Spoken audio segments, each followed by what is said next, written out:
Aqui em Curitiba, um dos crimes mais falados nos últimos tempos é o caso da Renata Mugiati. Foi na madrugada do dia 12 de setembro de 2015 que a fisiculturista e personal trainer Renata Mugiati, em princípio, teria se jogado do apartamento em que morava com seu companheiro, o médico Rafael Sus Marques. O relacionamento dos dois era conturbado, mas até então poucas pessoas sabiam disso. Renata Mugiati morreu no dia 12 de setembro de 2015. Ela estava no 31º andar de um prédio no centro de Curitiba, no apartamento do então namorado, o médico Rafael Sus Marques. Renata Mugiati se jogou do prédio ou foi jogada pelo namorado?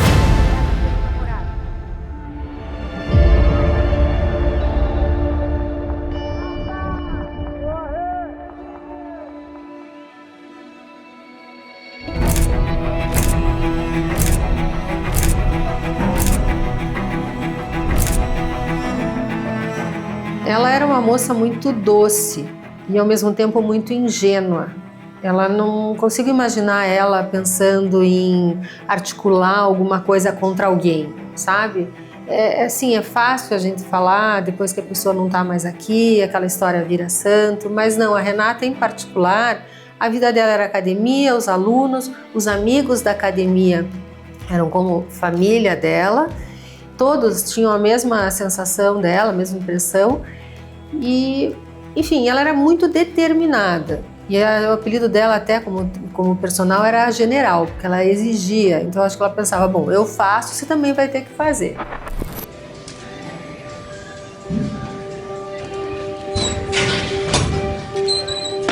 Ela era extrovertida, bem aberta, muito séria. Ela levava os treinos extremamente a sério. Ela não é do tipo ali que tava perdendo tempo com você. Não, vamos treinar. Os treinos dela eram sagrados. Ela treinava de terça a domingo. Ela era minha boneca, na verdade, né? Tipo, tudo que representava beleza pra gente era muito... Ela era pra mim o exemplo. Então, tipo, ela vinha pra cá, a gente ficava horas aqui no salão e... Daí daqui a gente saía, ia jantar, ou a gente viajava junto, ou a gente ia pra academia, ia no shopping. E era incrível esses momentos. O que ela não seria no mundo atual da internet hoje? Ela já tinha um pouco disso naquela época, mas era só Facebook. E o sucesso, sem dúvida nenhuma, é que ela seria como fisiculturista. Além dela ser linda no rosto, né? Ela estava assim, com um corpo maravilhoso, ganhando já vários campeonatos.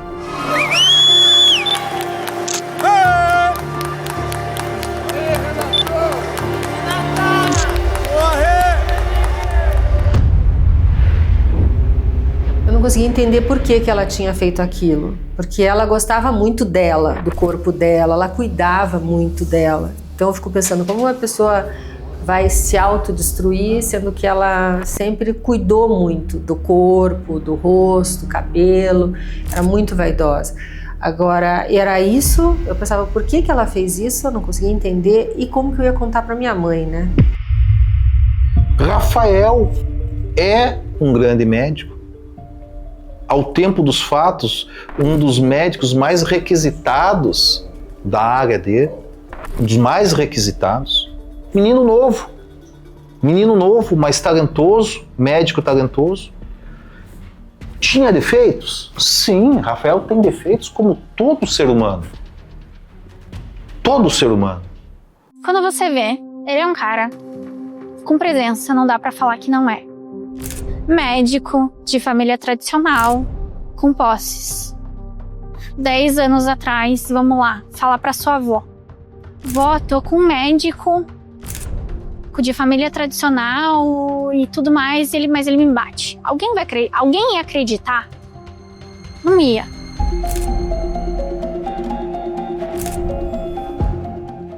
Ele já mostra o seu lado agressivo no ano novo de 2014 para 2015. Então a gente está falando de 2 meses e meio de namoro, de relacionamento, né? O Rafael a despeito de ser médico de formação, é uma pessoa que não nutre o respeito pelo próximo. Ele é um psicopata. Ele é um psicopata, porque o psicopata faz e para ele tá tudo certo. lá na minha cara, marcou meu coordenador, marcou 8 pessoas na minha academia falando que eu tomei um soco na cara. É por isso que eu não tô indo trabalhar. A minha aluna já me telefonou aqui no WhatsApp até, Raquel. Ai, eu tô sendo humilhada agora, que bosta. Eu tive o dia inteiro isso. Que merda. Ai, não sei o que eu faço pra delegacia, o que eu faço essa bosta. O meu coordenador tá preocupado se eu tô apanhando, o que tá acontecendo, minha aluna também. Na época da morte, Rafael Sus Marques afirmou que a namorada teria se jogado da janela e que estava em depressão. Mas fotos dela muito machucada, desabafos de amigos e familiares por redes sociais e outras evidências levavam a crer que o relacionamento com o médico estava bem complicado.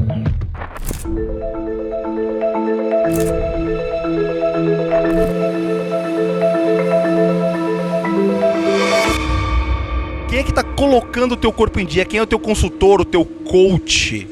É meu namorado, o Dr. Rafael Marques. Comecei a preparação com ele faz umas 8 semanas. Isso é bom. Bom.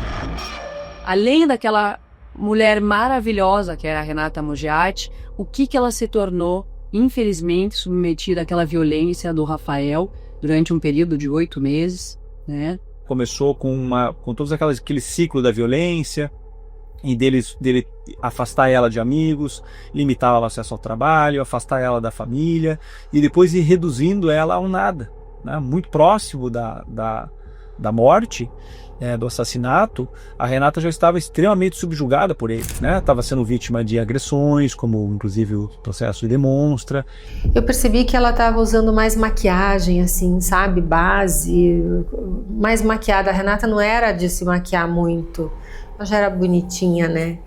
E essa maquiagem mais pesada, depois a magreza dela foi assustadora, assim, foi bem triste, assim. A gente vê bem uma Renata antes Rafael e uma Renata depois do Rafael. Ela só baixou, só piorou, foi bem ruim. Eu não via mais tanto a Renata na academia. A agenda de alunos daí, coisas que eu escutei do entorno. A agenda de alunos reduziu, porque ele não deixava. Ela emagreceu muito, muito. Ela tava mais quieta, ela tava mais no canto dela. Não conseguia conversar. E teve um dia na cantina que eu fui tentar chamar ela pra conversar e ela tava com roxo. Eu falo que eu me senti muito mal, assim, no começo. Eu falo, gente, será que eu fui tão cego que eu não percebi nada? Ou ele era um ator muito forte, assim, porque inicialmente, realmente, era isso que ele representava. E ele confiava muito em mim. Tipo assim, a Renata só podia sair comigo. De homem, por exemplo. Tipo, ele confiava em mim, porque eu sabia que eu ia proteger ela e comigo ela não corria nenhum risco. Até tiveram alguns eventos de academia que se ele não pudesse ir, não, só pode ir se o cara for junto. Então, assim, na minha cabeça era tipo assim, ele confia em mim como amigo e tal, não tem problema de estar junto. Só que depois eu comecei a ver que já não era mais só essa suposta confiança, que ele também tinha um controle. O Rafael cuidou de tirar ela de todo o circuito de amizade dela, né? De relacionamentos que não fosse o dele. A prioridade dele era o dele. Então, assim, ele excluiu a gente das redes sociais dela. Assim, o Instagram estava começando naquela época, né? A Renata já tinha lá seus 40 mil seguidores. E aí, a partir do momento, eu comecei a não ver mais as coisas dela. Aí eu perguntei para minhas filhas, você continua vendo a coisa da Titatá? A minha mais velha continuava. Mas a minha menor, não. A gente não vejo mais. Não tá aqui. Daí eu fui ver, eu tava bloqueada. Eu tava, Rê, tá tudo bem? Tá, guria, por quê? Deu, Rê, tá tudo bem mesmo? Tá tudo bem. Tá bom. É um momento que eu me arrependo de não puxar ela pro banheiro. Hoje em dia, a Rebeca de hoje, 10 anos mais velha, enfim, teria puxado ela pro banheiro pra dar uma chincha e ver o que aconteceu.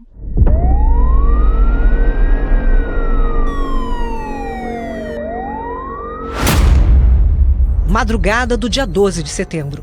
A polícia é acionada para atender uma ocorrência na Rua Visconde do Rio Branco, esquina com a Comendador Araújo, no centro de Curitiba.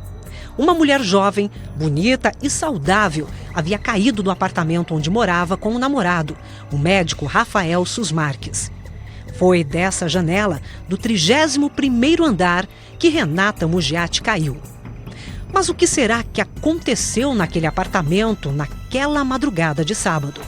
Pelo aplicativo de mensagens de uma rede social, eu recebi um pedido de socorro de uma mulher, que eu não sabia que era ela, né? Eu não liguei o nome à pessoa, falando que estava na iminência de sofrer agressões e que ela já tinha sofrido várias agressões.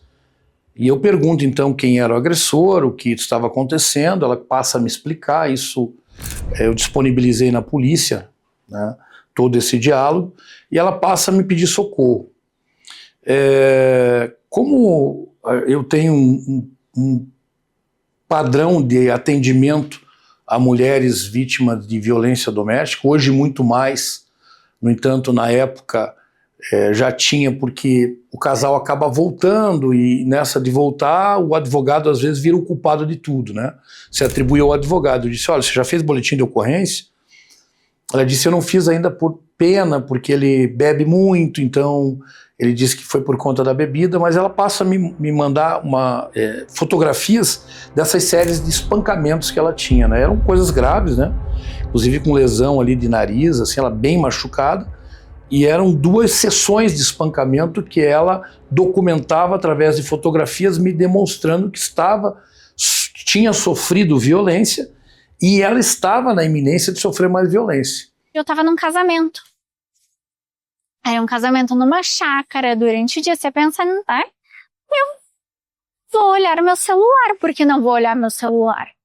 Peguei e olhei o vídeo. E eu sem entender nada. Nada.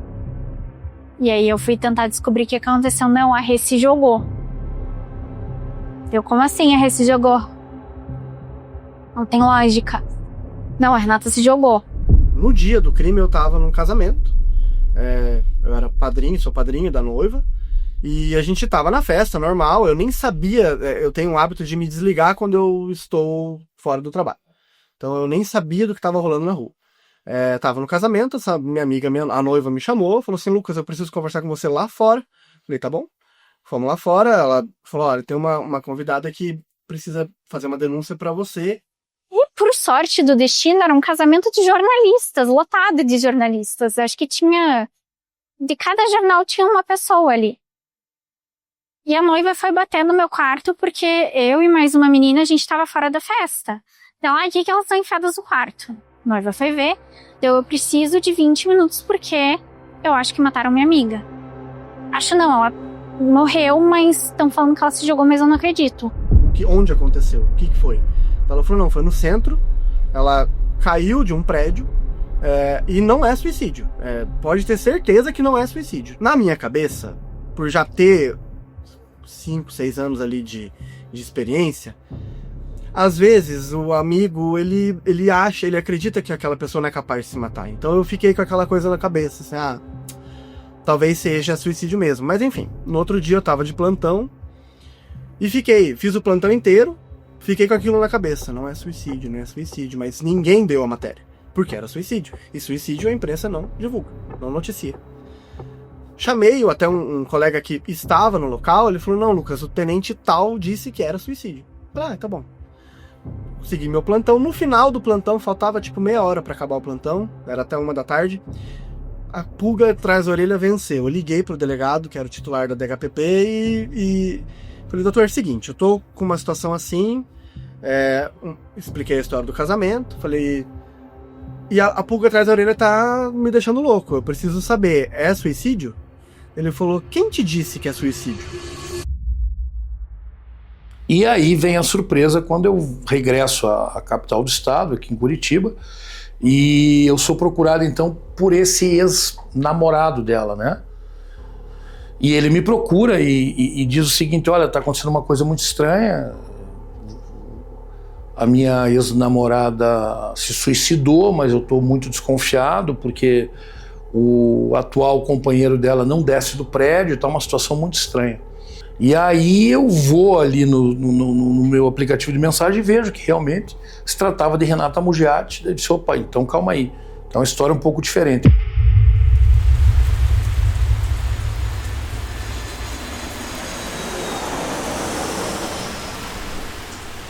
Eu me recordo como se fosse hoje, o Chalita me ligou logo após a morte da sua irmã. Gilberto Cara lá matou a minha cunhada. Lembra disso, Chalita? Sim. Você foi uma das primeiras pessoas que eu telefonei na época, quando eu soube. E no momento eu sempre tive certeza que ele tinha arremessado ela pela janela do apartamento. Foi numa madrugada de 2015, o Chalita é um grande amigo meu, a gente fazia academia junto ali na R2, no Jardim das Américas. Ele me procurou de madrugada, 3h30 da manhã ele me liga e me coloca a par dessa situação. A minha cunhada foi assassinada pelo namorado, palavras dele. Ela foi jogada do 32º andar de um prédio ali no centro, na Visconde do Rio Branco. Tá, Chalita, agora nesse momento o que eu posso fazer? Não, a gente gostaria que vocês dessem apoio na cobertura jornalística e tal, da morte, que não é suicídio, isso aí não se trata de suicídio, ela foi assassinada. Eu cheguei na redação, na emissora onde eu trabalhava, e relatei o fato. E eles trataram o caso realmente como suicídio, não deram atenção àquela informação que eu repassei do Chalita, cunhada da vítima. 2 dias depois, outras emissoras noticiaram o caso, aí a emissora onde eu trabalhava entrou no caso e descobriu que realmente existiam dúvidas sobre a morte da Renata Mugiati.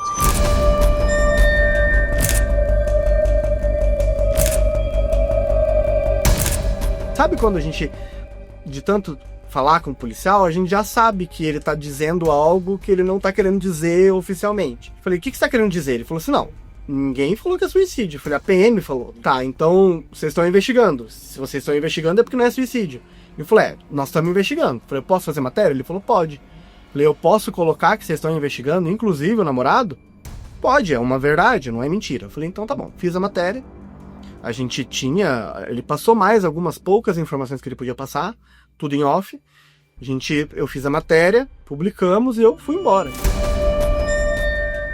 Tava tudo muito cru, mas a grande mídia, os veículos de TV, eles quiseram ir atrás dessa informação para tentar entender por que a Tribuna tinha essa informação. Mas a gente agora precisa é uma disputa até do jornalismo, de dar algo além do que o fulano já deu. Né? Então, tá, não é suicídio, mas o porquê. Então vamos atrás do porquê. A Polícia Civil começa a investigar e levanta uma suspeita. Renata já podia estar morta antes mesmo de ser jogada do 31º andar. Ao longo dos anos, várias reviravoltas em um dos casos policiais mais conhecidos de Curitiba e do Paraná. Doutor Rafael, o senhor é inocente?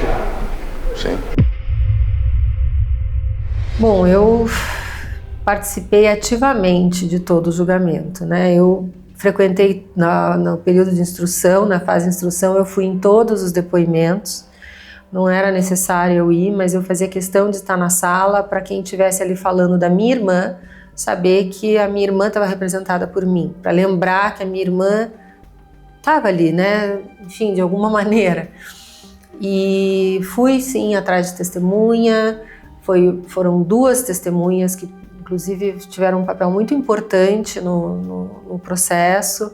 Eu fui atrás de promotor, fui conversar com todos eles para entender, para saber o que estava acontecendo, para ficar a par. O caso chega no boletim de ocorrência como uma pessoa que havia se jogado da janela do 31º andar no centro da cidade. Os primeiros boletins de ocorrência de socorristas, de policiais militares, a própria informação trazida pelo Rafael é de que ela havia se suicidado. Então eu disse, olha, eu quero prestar um depoimento na Delegacia de Homicídios, porque essa pessoa me procurou, essa mulher me procurou e ela demonstrou ali que ela estava sendo barbarizada, né?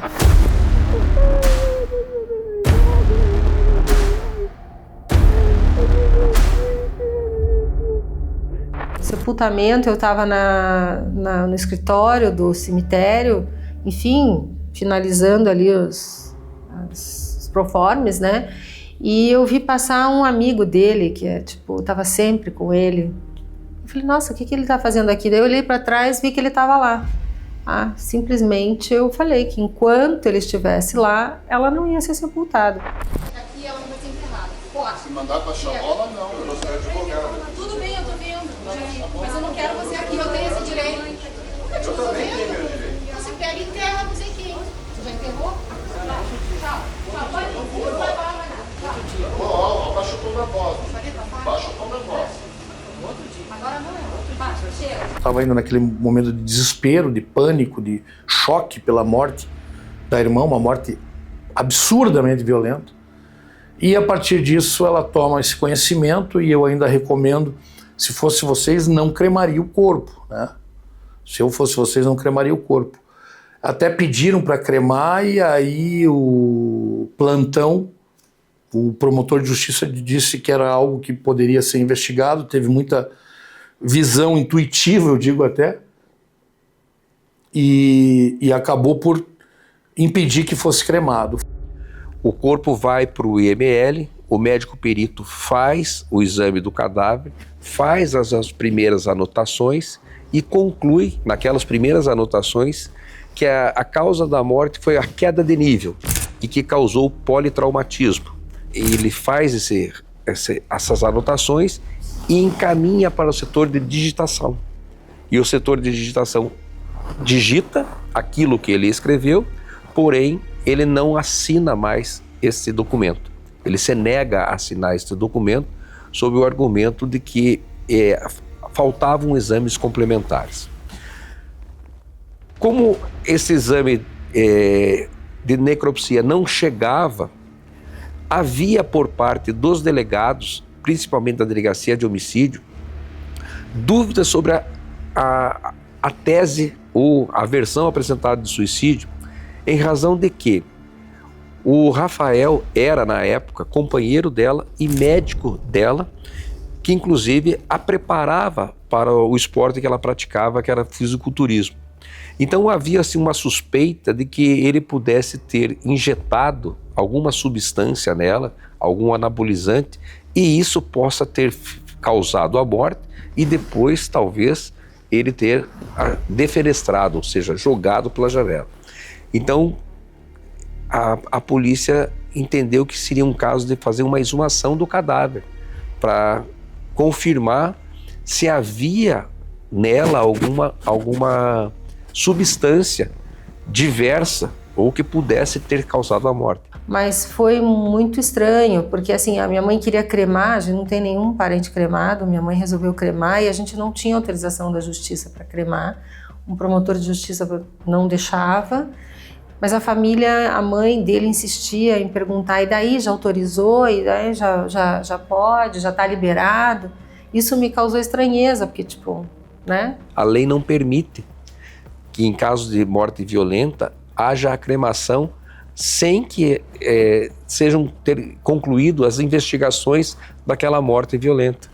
Então olha a sorte, porque se o plantão tivesse, exemplo, concedido o alvará para a cremação, nós não teríamos hoje a exumação e nunca saberíamos o real motivo da morte de Renata Mugiati. Desde do próprio encaminhamento do corpo da Renata para o IML, muitas pessoas relatando que estava errado, que aquilo não podia ser um suicídio, que já recaíam algumas suspeitas a respeito da conduta do namorado, né, até então namorado, que é o acusado, da Renata, de que ele teria matado ela e que aquilo não teria sido um suicídio.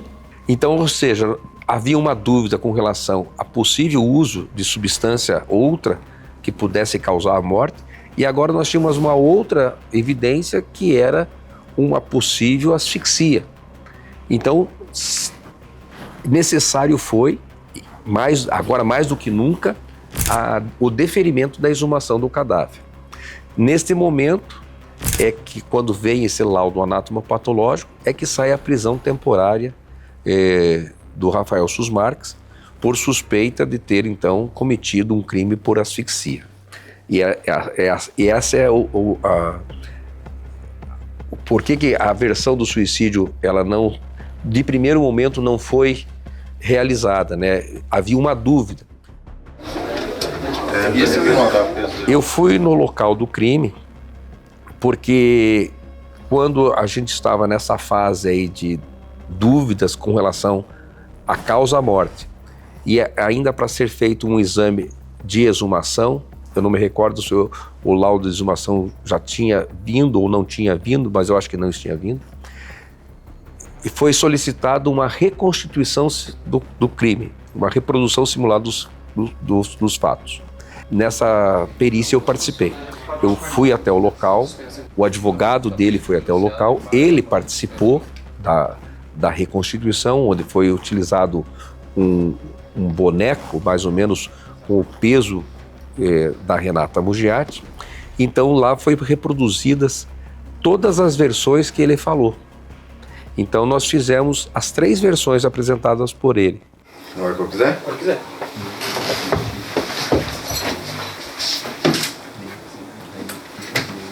A tese do Rafael Sus de que ele é inocente e que a Renata se matou é a única que existe no processo como viável.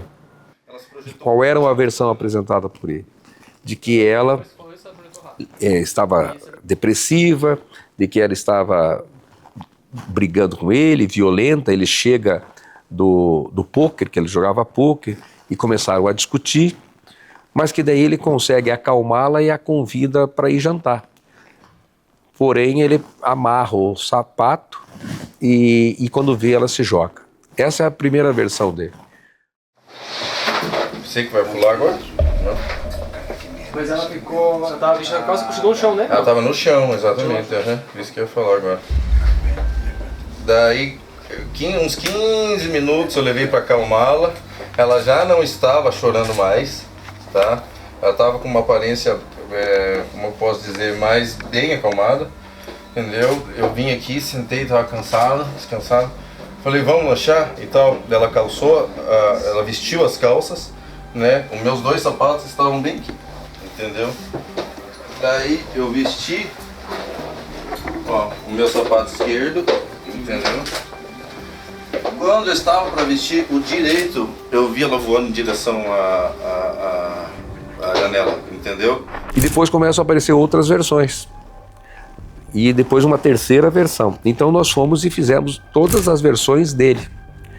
E também conseguimos avaliar ali que aquela janela, a forma como ele relatava que ela tinha feito para se jogar, era incompatível com a dinâmica como ele relatava. A janela tinha a questão de ser basculante, já não permite concluir que ele jogou, porque é bater e voltar. As principais testemunhas deste caso são 5. Quem são essas principais testemunhas? E por que principais? Porque são as mais verossímeis, as mais honestas, vamos dizer assim, porque elas não estão nem para um lado A, nem para um lado B. Quem são essas testemunhas? São 5 vizinhos. 5 vizinhos que ouviram um grito de dor da Renata após ela se jogar pela janela. Se a acusação que pesa contra Rafael é de ter sufocado, ter matado a Renata e depois ter jogado o corpo, e quando a acusação fala ter jogado o corpo, é ter jogado o corpo sem vida pela janela. Esta é a acusação. Então eu pergunto, por que então 5 pessoas que não tinham envolvimento nenhum, nem com A nem com B, dizem ter escutado grito de dor da Renata quando ela bate, a perna dela bate no parapeito, que até hoje está quebrado? Quem passa na rua e olha para cima vê o parapeito quebrado lá. Então quando ela pula e bate com a perna no parapeito, Ela grita de dor. Aí eu pergunto, cadáver grita? Cadáver grita? Não. É porque ela estava viva. Sobre o grito, a gente não deu, isso nem entrou no processo, porque não foi comprovado. E outra, não foram 5 testemunhas, a gente tem uma testemunha e que ela diz que escutou um grito. Então assim, um grito na rua, por que teria que ser exatamente da minha irmã caindo lá de cima? Foi um crime cometido em 4 paredes. Nós não tínhamos testemunha, não tinham câmeras, diferentemente de um caso semelhante que aconteceu depois em Guarapuava, onde a advogada Spitzler também sofreu as mesmas sevícias, foi jogada, só que lá nós tínhamos, além das câmeras de fora, as câmeras de dentro do edifício, as câmeras do elevador. Neste caso, nós não tínhamos absolutamente nada, porque foi um crime dentro de 4 paredes. Então, quem falou para nós o que aconteceu foi a Renata Mugiati, através da perícia. Se ela tem lesões de uma agressão, uma asfixia que demorou de 5 a 15 minutos para matá-la, então ela não teria como se jogar se ela já estava morta. Né? Isso é crucial aí para a apuração do homicídio e automaticamente a gente consegue provar que a perícia foi falsa. Renata morreu depois de cair do prédio em que vivia com o então namorado, o médico Rafael Sus Marques. Essa foto mostra os últimos momentos da personal trainer antes da queda. O caso foi tratado inicialmente como suicídio, mas logo chamou a atenção da polícia. Foi então que o Instituto Médico Legal passou a ficar no centro das atenções. 2 laudos diferentes sobre a causa da morte dividem as autoridades. Das mãos desse médico saiu o primeiro documento que atesta a morte de Renata Mugiati.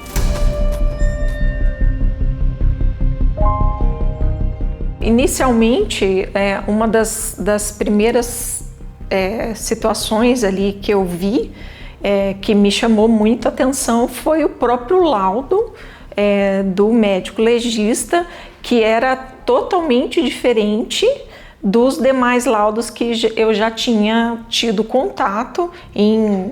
Ali em 2017 eu já contava com 15 anos na polícia, já tinha trabalhado em delegacias de homicídio, delegacias do interior e já tinha lidado com algumas situações, né, de homicídios e nunca vi nenhum laudo sequer parecido com aquele que fugia, as informações constantes nesse laudo fugia muito do que é o normal de um laudo pericial. Essa divergência de laudo, a própria polícia, a própria juíza solicitou a exumação do corpo da minha irmã e junto com a delegada do caso, eles fizeram a exumação e de novo uma perícia para ver o que tinha acontecido, né? Uma autópsia. E ali foi constatado, eram 4 médicos legistas, mais a delegada, e ali foi constatado, inclusive, os ferimentos que ele tinha feito nela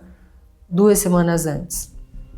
Que estourou o tímpano, quebrou o nariz, isso ainda constava ali, os médicos conseguiram verificar. Então não tinha como a gente ter uma divergência com 4 médicos legistas fazendo a exumação, né? E mesmo assim o Coleman insistia que não era nada daquilo. Eu não me lembro agora exatamente as palavras, mas me chamou muita atenção um médico legista conseguir descrever num laudo, sendo que ele tem um corpo lá no IML, ele não está vendo o que aconteceu durante a prática do ato, né? Então, como que ele pode descrever num laudo que durante toda a queda a vítima estava viva? Né? Então, assim, muito estranho, tipo um suicídio, o médico legista colocar isso. Então, aquilo ali era muito incongruente com todos os demais laudos que eu já tinha visto com o conteúdo dos laudos, né? Então, não fazia muito sentido. E eu, claro, não entendi ainda o porquê, depois aí deram algumas explicações ali, mas mesmo assim, um laudo muito estranho. Depois de fazer o laudo, o legista se viu dentro de uma polêmica que foi parar na justiça. Daniel Coleman é médico perito do IML há 6 anos. No dia 12 de setembro de 2015, ele atestou que Renata Mugiati havia morrido em decorrência de traumas causados pela queda do 31º andar do prédio que vivia. No decorrer das investigações, porém, um outro laudo assinado por uma junta médica também do IML apontou que a modelo já estava morta quando caiu do apartamento. Eu sou advogado do Daniel Coleman. Ele está sendo acusado de falsa perícia e inserção de dados falsos em sistema público. E a participação dele, aliás, o ato que leva ele para dentro desse processo, é o fato de que ele era médico legista do IML, à época dos fatos dessa morte.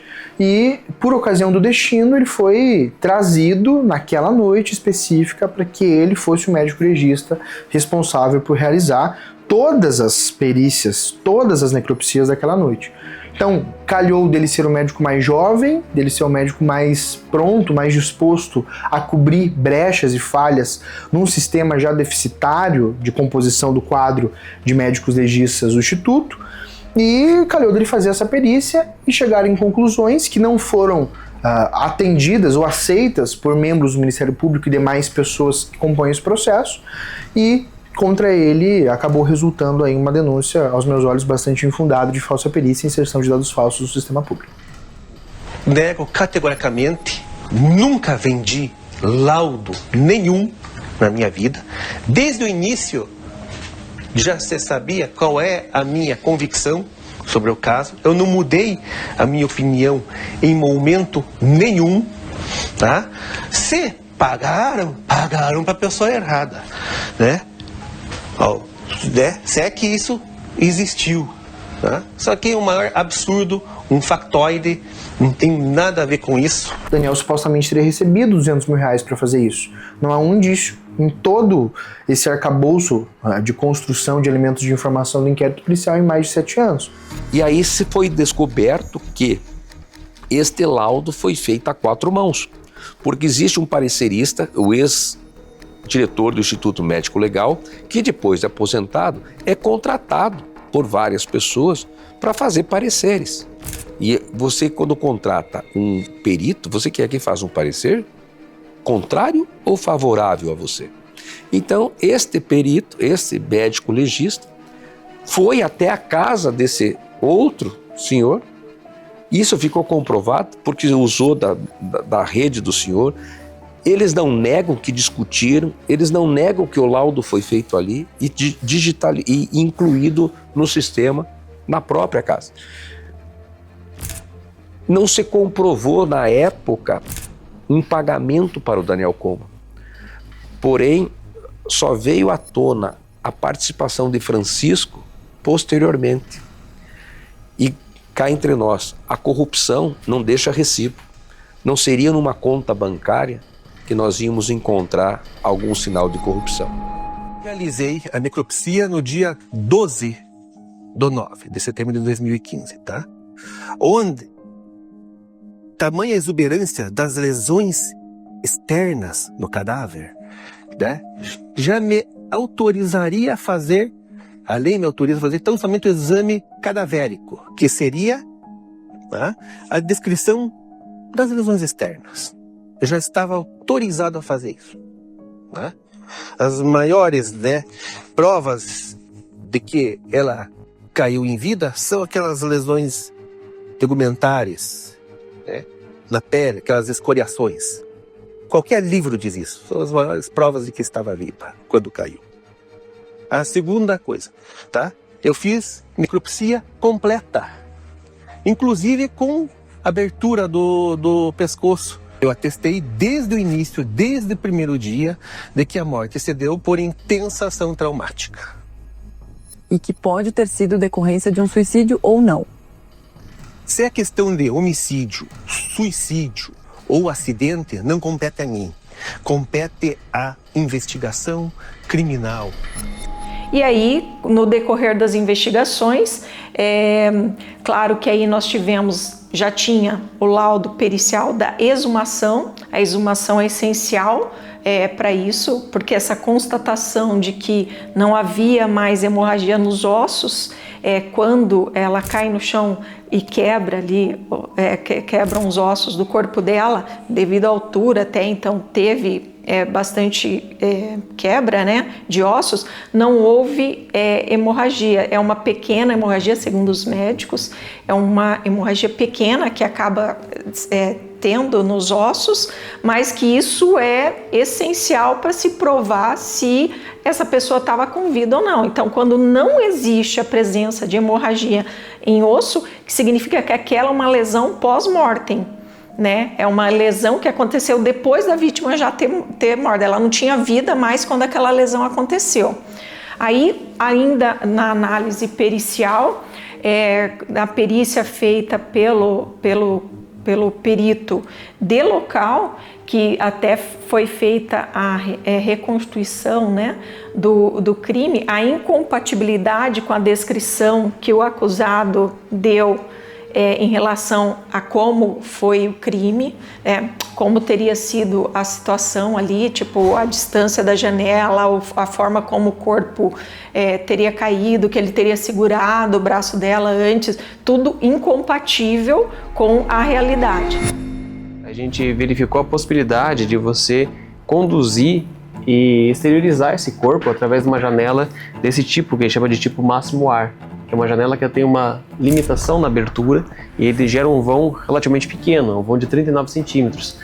Porém, a gente comprovou que era totalmente possível fazer essa condução e você conseguir arremessar o corpo fora da janela, fazendo uma condução com o corpo já sem vida, de uma forma bem ergonômica, né? E ele conseguiu conduzir esse corpo, carregando eles por baixo dos braços, né? E colocando na região do parapeito e conseguindo posicionar o corpo sobre o parapeito e defenestrá-lo, jogar para fora do prédio. E justamente nessa posição, com a cabeça orientada para a esquina. A gente observou que ela tinha uma lesão na região inguinal direita, e essa lesão na região inguinal direita somente era possível de ter ocorrido dessa forma, se o corpo fosse colocado de uma forma paralela à fachada, né? Então ele caiu, né, em queda livre até o 23º andar e acabou batendo parte da perna nesse beiral de granito que tinha no revestimento do balcão. Tem uma lesão que foi gerada na região inguinal dela, gerou uma fratura na pedra de granito e também gerou uma hiperextensão do membro direito, né? Esse membro ficou numa posição que não era anatômica, não é uma posição natural do corpo, né? Justamente ocorreu isso porque o membro ficou momentaneamente apoiado nesse balcão. E ali que gerou as fraturas na perna, a hiperextensão, a lesão, gerou também a projeção de sangue, o gotejamento. Então a gente simulou essa queda do corpo e ela atingindo de forma tangencial esse balcão. Na análise pericial do computador do perito, nós verificamos que ele tinha deletado fotos do coração, do pulmão que apresentavam situações, né, condições típicas de asfixia, que eram, no caso, as petequias, que são condições que se mostram no corpo de uma vítima de homicídio, que demonstram ali uma asfixia de 5 a 15 minutos sendo asfixiada. Então isso é extremamente relevante, e aí ele coloca na lixeira, não coloca no laudo dele, essa informação é importantíssima, mas ele tirou foto e inclusive havia pesquisado até sobre petequias, formação de petequias, ou seja, ele viu que aquilo tinha relevância para o caso, ele estudou aquilo. As fotos, inclusive os materiais que foram objeto dessas perícias posteriores, veja, para ficar claro, o laudo foi elaborado, depois que esse laudo foi elaborado, nós tivemos colheitas realizadas pelo próprio Daniel, do pulmão, e no coração essas petequias, não no pulmão. Petequias são pequenas manchas de sangue que se formam pelo rompimento dos vasos no momento da respiração. Daniel em nenhum momento descartou que pudesse ter havido uma asfixia. O que foi dito, considerando os elementos científicos, eu vou citar um só, a vítima apresentava diversas escoriações nas mãos. Morto não apresenta escoriação, porque escoriação é uma lesão, de maneira objetiva, que decorre da circulação sanguínea. É o esfacelamento da pele, das camadas mais externas da pele, e depois a irrigação sanguínea. Ela apresentava escoriações. Agora, ela não apresentava nenhum sinal externo de asfixia. Asfixia é um termo genérico.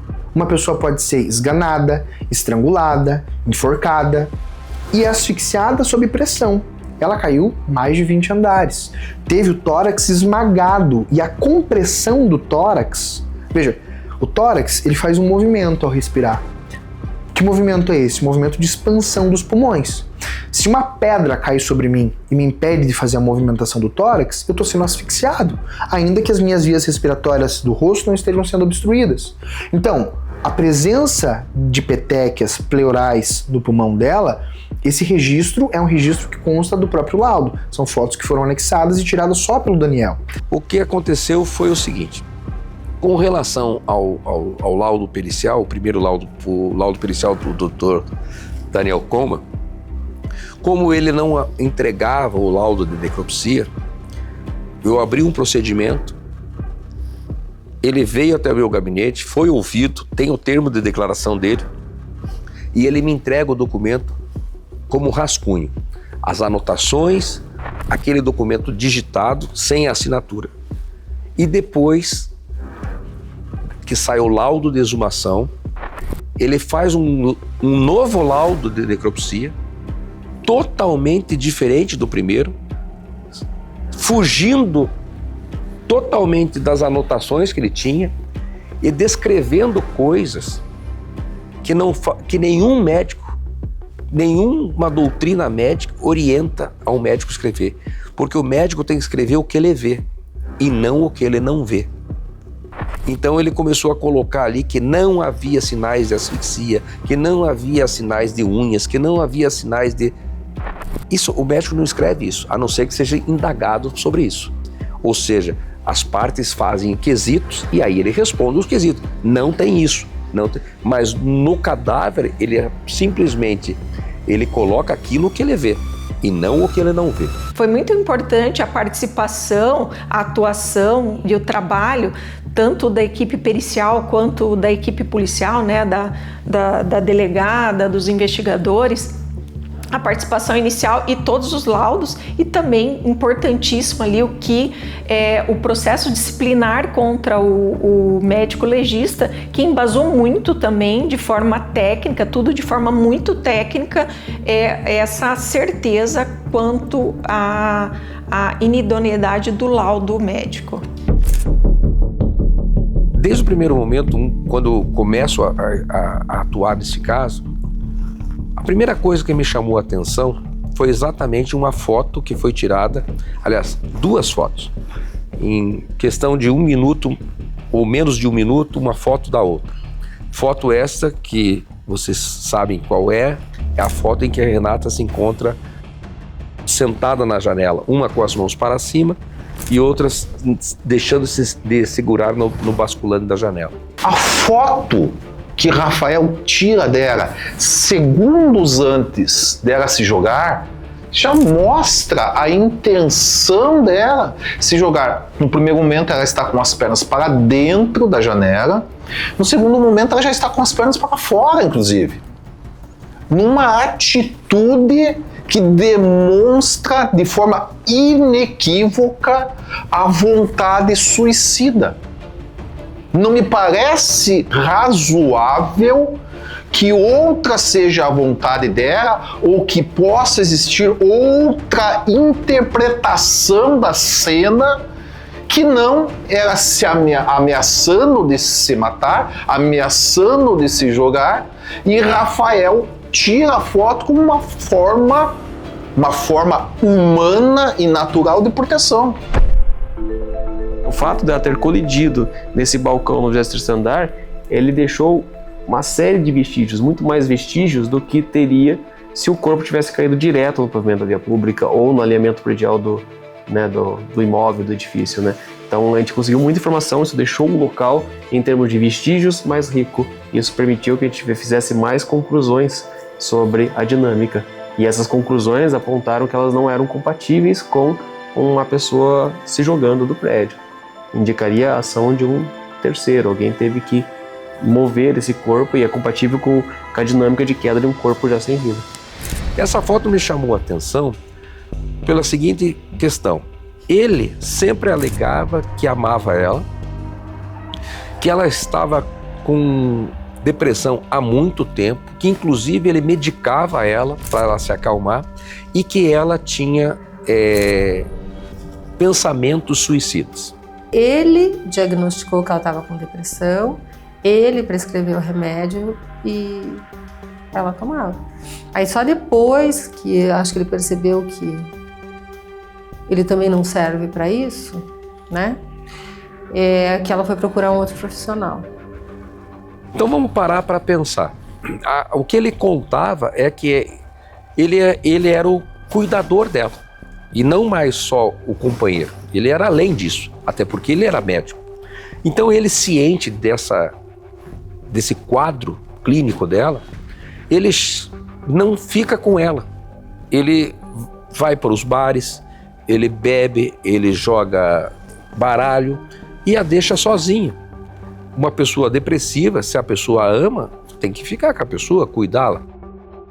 Mas enfim, ele chega em casa, se depara com esta situação e vê, pelo menos é a versão dele, que ela sobe na janela como quem vai para se jogar. Pergunta que eu fiz isso para mim mesmo e para todos. Quem de nós, em sã consciência, vê uma pessoa com este quadro clínico? Aliás, nem precisa ter esse quadro clínico, seja uma mulher, seja uma criança, subir no 31º andar numa janela, colocando a própria vida em risco, e pega uma câmera para tirar uma fotografia. Isso não faz sentido. E aí ele falava, a boca dele o traiu, porque ele disse, eu fiz isso para provar que ela queria se suicidar. Mas a tese, ao meu ver, é ridícula. Porque se ela estava sentada em cima das pernas, não estava, da mesma forma ela está na janela para se jogar. E se ela está sentada em cima, se fosse verdade isso, que não era, ela está com as pernas para fora, né? É pior ainda, porque ela está demonstrando de forma inequívoca que vai se jogar. No dia do julgamento, eu consegui ampliar esta foto e consegui comprovar e demonstrar que aquela foto, ela não sentou na janela com as pernas para fora. Ela senta-se na janela com as pernas para trás, tanto que aparece a pantufa que ela está usando. O que significa dizer que ela fez aquela pose a pedido dele, porque ela, em sã consciência, não ia fazer aquilo.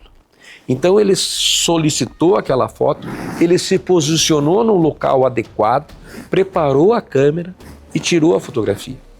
E depois vem todas as narrativas dele, que daí ele vai até ela e arranca ela pelos cabelos. Então eu estava nessa posição aqui, entendeu? Quando eu vi que ela estava nessa condição, tá? Nessa posição aqui, ó, esse local aqui, tava a manta dos cachorrinhos. Aqui, ó. Tava a manta dos cachorrinhos aqui, entendeu? Eu puxei ela pelos cabelos, entendeu? Em direção a essa aqui, ela caiu aqui. No dia da primeira audiência, ele comparece para a audiência e um dos requisitos do alvará de soltura dele era comparecer a todos os atos processuais. Neste dia, o advogado dele faz um requerimento para que ele não permaneça na sala, que ele possa voltar para os seus afazeres, uma vez que naquele dia ele não seria ouvido e a presença dele era dispensada. Sinceramente, ele não seria ouvido naquele dia. Mas só que a ordem judicial era que ele acompanhasse todos os atos processuais. Era o mínimo que ele deveria fazer. Até porque, veja bem, se eu sou acusado de um crime, eu quero saber o que falam de mim. Mas o advogado dele fez essa solicitação, me posicionei contra, mas enfim, foi deferido. Nós ficamos naquela audiência, se não me falha a memória, da 1 da tarde até umas 9 horas da noite. E me chega a informação, no dia seguinte, de que naquele dia e hora que, enquanto nós fazíamos a audiência dele, ele estava num clube de pôquer, jogando pôquer, cuja ordem judicial o impedia de fazer aquilo também, de frequentar bares, etc, etc. Eu não acreditei naquilo. Eu falei, não, ele não fez isso. Eu falei, essa foto é uma foto antiga que tiraram dele jogando pôquer e me mandaram tentando fazer uma pegadinha comigo. Mas eu fiz uma investigação para primeiro comprovar se aquilo era verdade. E consegui comprovar que era verdade. Em 2, 3 dias, eu fechei o circuito. Eu fui até a casa de pôquer, consegui acesso às câmeras, consegui a despesas. Ou seja, aquela foto que alguém tirou e me encaminhou, eu confirmei por outros elementos. E aí nós solicitamos a prisão preventiva, a revogação, e desde então ele foi preso e nunca mais saiu.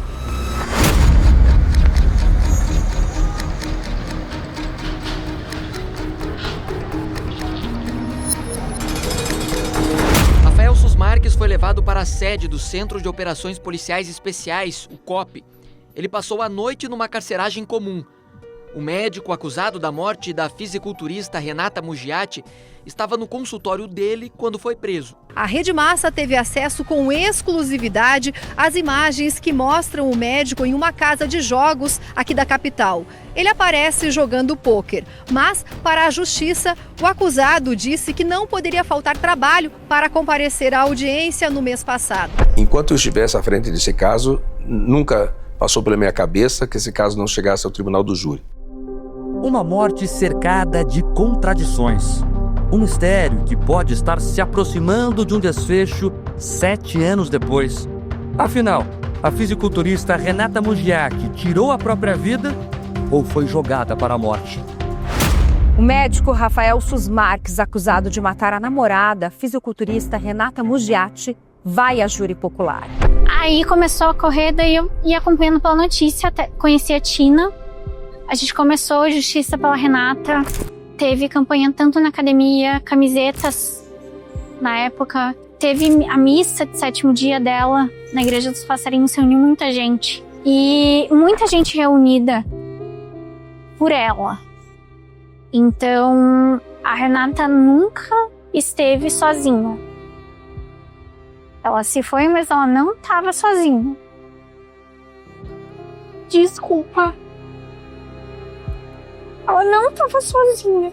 Que a gente não ia deixar passar em vão.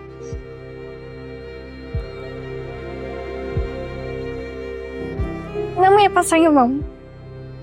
Graças a Deus a Tina apareceu. E ela tinha fôlego de todos os lados. E força pra lutar contra uma família grande. Não dá pra falar, era uma família grande com que ela ia encarar. Mas a Tina também é grande.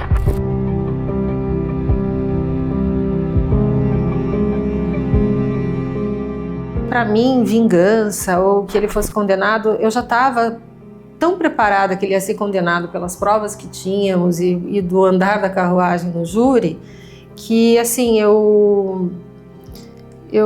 assim, não foi uma surpresa, não foi na verdade um alívio, sabe? Porque tudo isso a gente coloca um ponto final na tese que ele colocou da minha irmã, que ela estava depressiva e que ela se jogou, uma história feia, porque ele tenta acabar com ela até ela morta, ele ainda tá lá querendo diminuí-la, né?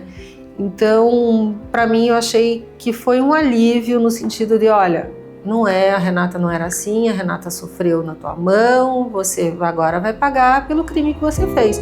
Eu não sei o quanto ele está acostumado a atos e consequências, né? Então, dessa vez, ele teve uma consequência.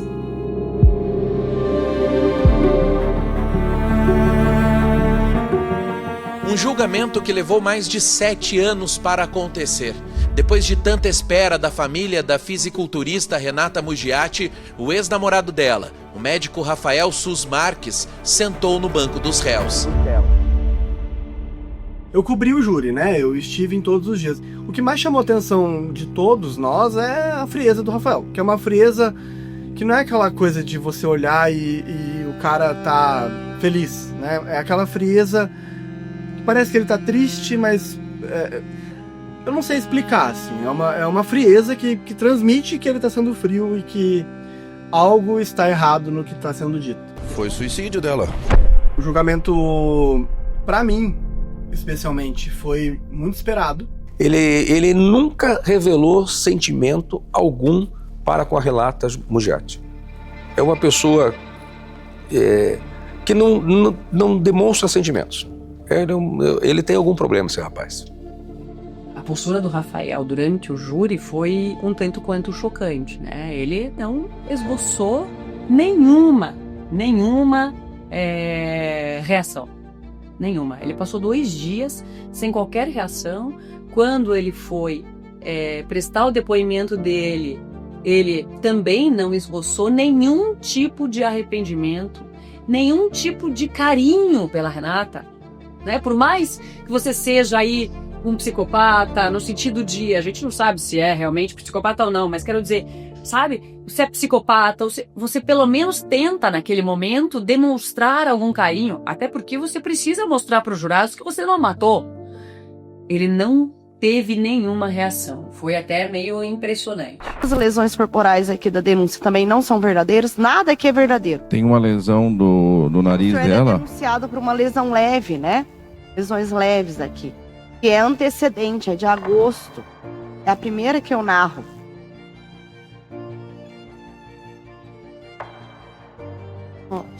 Aqui. O senhor lembra dessa, né? Que é a que está na denúncia, né? São 3 fatos. Essa lesão corporal, anterior à morte, depois a morte e a fraude. Lesões da orelha e do pé. Lembra? A da orelha foi um quadro de otite externa. Eu tratei com antibiótico. Quando foi isso? Não lembro. E o do pé? Do pé eu não sei. O senhor não viu? Não a viu com o pé machucado? Não vi. Nem foto. Nem depois do fato. Depois do fato, desculpa, na rede social ou no processo, enfim. Não vi. Não? Tá bom. Bom, o senhor não viu, mas ela tinha alguma coisa nela que mostrasse que ela estava com algum machucado, enfim, no pé ou na orelha. O senhor falou que tratou. Melhorou? Melhorou. Da orelha? Melhorou. Então, é mentira isso. O senhor não bateu nela. Não bati nela. Nunca. Nenhuma vez. Nenhuma vez. Porque Rafael, segundo os familiares, estava dopado no dia do julgamento. Ele mal conseguia falar. Ele estava sob forte medicação. Ele foi dopado. Então, quando você é submetido a um julgamento no plenário do tribunal do júri, você tem que realizar 2 defesas. É a autodefesa, que a própria pessoa faz, e a defesa técnica, que é o que o advogado faz. Ao meu ver, faltou aí a autodefesa. Rafael sequer conseguia falar, conseguia manter um raciocínio adequado para a execução da sua autodefesa. Não teve isso. Ele estava dopado. Me surpreendeu muito a posição dele no dia do julgamento, no dia do júri, que não mostrou nenhuma espécie de arrependimento, nenhuma espécie de justificativa, nada, um olhar, sabe? Nada. A ponto de aquilo parece que nada significara para ele. O motivo dele estar ali, a vida da pessoa que se foi, querendo ou não, foi namorada, foi esposa dele. Estiveram juntos tanto tempo, dividiram a casa, dividiram sentimentos, dividiram medos e vitórias, né, em algum momento, mas não deu certo. Ele passou a interpretar a Renata como um objeto, e o processo inteiro só demonstra isso. Então, mais uma vez, se você olha só o fato, você pode pensar, é um fato isolado na vida do Rafael, mas não é. O processo demonstra que algo costumeiro, algo infelizmente, da natureza dele. São mais de 7 anos que eu venho sofrendo uma injustiça. Eu fui a única pessoa que esteve ao lado da Renata no momento de depressão. Não tinha ninguém da família dela. Eu que alimentava, que dava banho, e sou eu que estou sendo acusado de matá-la. Eu só gostaria que fosse feita justiça hoje. Do Tribunal do Júri, para vocês que não atuam diretamente, nós nos reunimos naquela sala secreta antes da decisão da magistrada. Ou seja, quando o tribunal, o conselho de sentença, na sala secreta, decide, as partes que acompanham aquela votação já sabem que condenado ele foi. Então, eu só aguardava o quantum de pena a doutora Michele ia aplicar. Mas que a condenação nós já sabíamos, quando ela faz a leitura da sentença, a gente já sabia previamente. E a expectativa era apenas pelo quantum da pena. Eu achei que a pena foi justa, embora poderia ter sido um pouco acima. Recorremos nesse sentido. A juíza Michele Pacheco Sintra Stadler, do Tribunal de Justiça do Paraná, leu a sentença. Fixa ao acusado, então, uma pena definitiva dele. 31 anos de reclusão, em regime inicial fechado, quanto ao crime de homicídio. 16 meses de detenção, em regime inicial aberto, e 30 dias multa no importe de 1/3 do salário mínimo, quanto aos crimes de fraude e lesão. Com base na lei de abuso de autoridade, a gente não poderia falar, mas como tem a condenação e é pública, então Rafael Sus Marques foi o assassino da Renata Mugiati, com certeza. 32 anos de prisão. Essa foi a condenação do médico Rafael Sus Marques por assassinar e jogar o corpo de Renata Mugiati pela janela do apartamento onde o casal morava. Conclusão de mais um caso de feminicídio aqui no Paraná. O médico Rafael Sus Marques foi condenado, portanto, a 32 anos de prisão pela morte da fisiculturista Renata Mugiati. Julgamento que terminou às 1h30 da manhã desta sexta-feira. Também foi condenado por fraude processual e lesão corporal. Foram 2 dias de julgamento, ontem o dia inteiro. Foi pela manhã, à tarde, à noite, até esse horário de madrugada. À tarde, o réu foi interrogado e ele voltou a negar que tenha matado a namorada. Disse que ela se suicidou. Mas eu achei assim que a sentença da juíza foi excelente, assim, não poderia ter sido melhor. Ela descreveu exatamente o Rafael, ela foi assim cirúrgica e pontuou muito bem. Eu achei que a sentença foi maravilhosa. Não era ela que traía. Ela, na verdade, foi traída pelos próprios sentimentos. Se dedicou muito a um homem, um médico, famoso na sociedade curitibana, que tem muito dinheiro, de uma família cheia de dinheiro, mas infelizmente deu muito mal. Esse caso ensina que a gente precisa disseminar o conhecimento da violência doméstica. A impunidade não permeou, não venceu nesse caso, e tanto quantos outros, né? A gente pode abrir hoje os canais que dão cobertura a isso. Hoje teremos uma morte de mulher noticiada na mídia paranaense. Ontem teve, hoje teve, amanhã vai ter.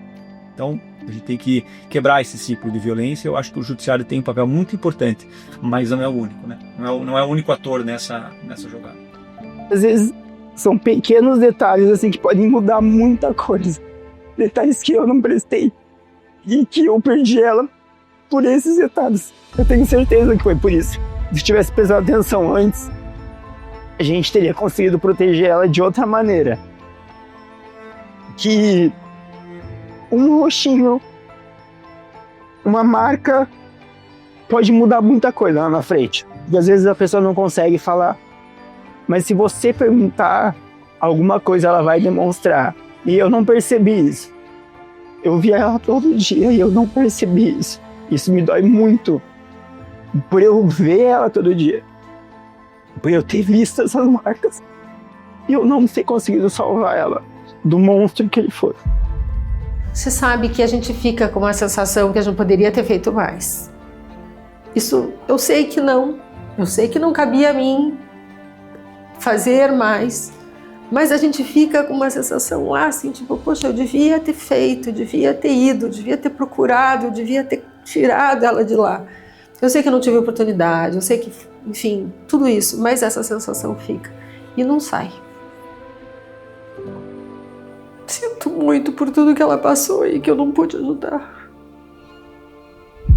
Eu fico admirada da virada que deu, da condenação do Rafael, do júri do Rafael, isso pra mim foi lindo pra mim. Quando eu vi que saiu a sentença de culpado, esse dia acho que todo mundo dormiu melhor. É isso que eu tenho pra te dizer. Foi um dia que todo mundo dormiu melhor. E eu acho que nesse dia a Renata descansou.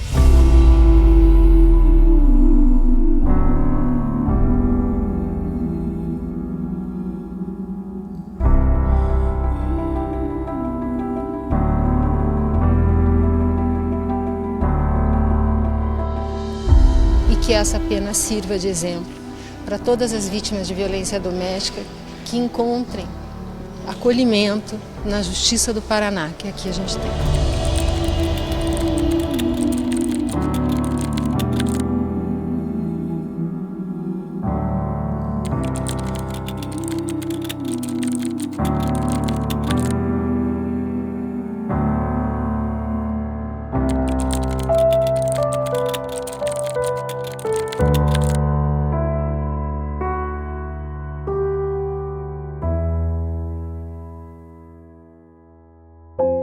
Você disse para as pessoas o que você acha que tem que ter para chegar onde você chegou? Primeiro lugar no Brasileiro. Acho que a primeira característica é dar o máximo de si, né? Ter um objetivo para ser conquistado lá na frente e ser determinada. Quando é que eu e o pessoal que está assistindo a gente vai te enxergar de novo em cima do palco? Tem uma previsão disso? Ou vai falar pra mim assim, não, cansei, caramelo, só o trabalho de arrancar aquele Protan já me enjoou? Fala pra gente. Não, Kleber, eu volto a competir agora em 2015 na categoria Body Fitness. Qual campeonato? No Campeonato Estadual e Campeonato Brasileiro. Campeonato Estadual de Exato. Estado? Paraná. Ah, bom. Porque e FBB Paraná.